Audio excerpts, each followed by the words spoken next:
Hey guys, welcome back to the channel. We're so glad you've joined us for another daily Bible reading, and we hope you're having a blessed day wherever and whenever you are. And today we're going to continue our journey through the Bible in 60 days. Now, it's not the whole Bible, so it is like a taste or like a preview of the Bible, if you will. Kind of just takes the story of the Bible and kind of gives you a good summary of it. And we're going to continue. Now, if you want to follow this plan or other plans like it, you can go to questionsgod.com. That's questionsgod.com. Or just follow us along on our channel. And we also have a playlist where you can catch up. Now, today Ian's going to be reading. We're going to be reading out of the NIV as usual for this series. And we're going to be reading 1 Samuel chapter 15. And Ian's going to take it away as we look at God rejects Saul.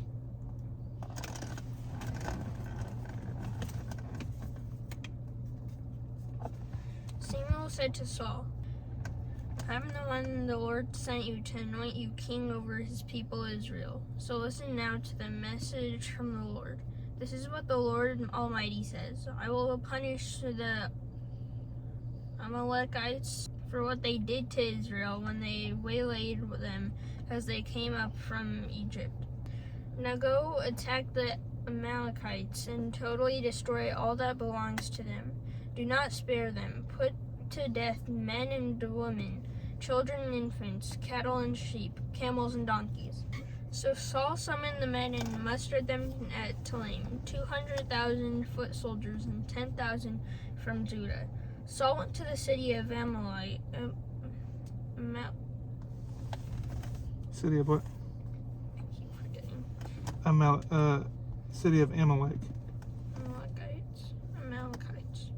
Oh, I didn't see that. Go away, leave the Amalekites, so that I do not destroy you along with them. For you showed kindness to all the Israelites when they came up out of Egypt. So the Kenites moved away from the Amalekites. Then Saul attacked the Amalekites all the way from Havilah to Shur, near the eastern border of Egypt. He took Agag, king of the Amalekites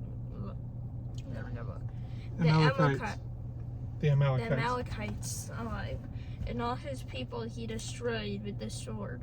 But Saul and the army spared Agag and the best of the sheep and cattle, the fat cows and lambs, everything that was good. These they were unwilling to destroy completely, but everything that was despised and weak they totally destroyed.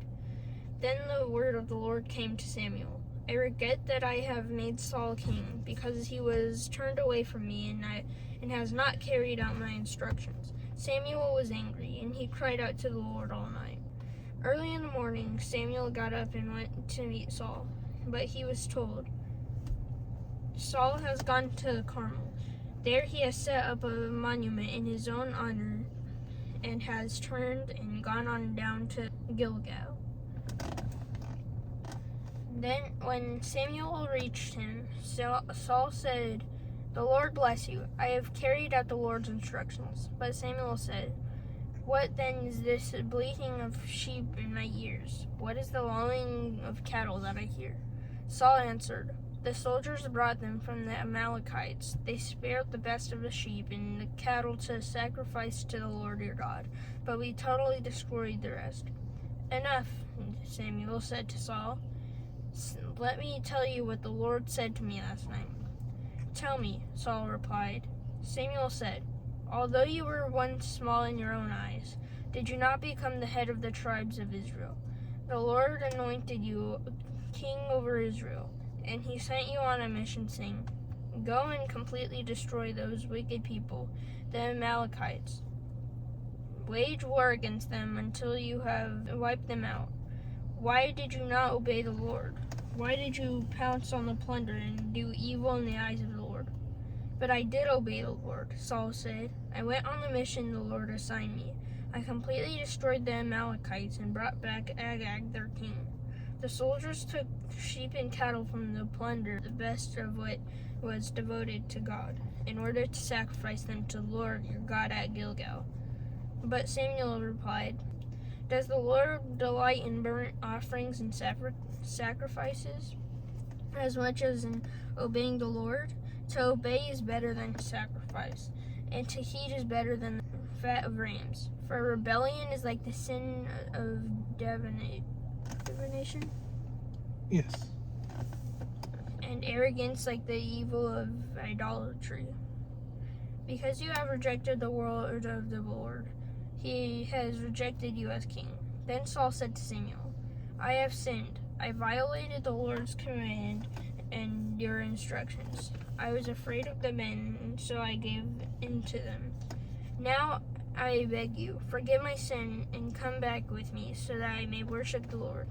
But Samuel said, I will not go back with you. You have rejected the word of the Lord, and the Lord has rejected you as king over Israel. As Samuel turned to leave, Saul caught hold of the hem of his robe, and it tore. Samuel said to him, the Lord has torn the kingdom of Israel from you today and has given it to one of your neighbors, to one better than you. He who is the glory of Israel does not lie or change his mind, for he is not a human being that should change his mind. Saul replied, I have sinned, but please honor me before the elders of my people and before Israel. Come back with me, so that I may worship the Lord your God.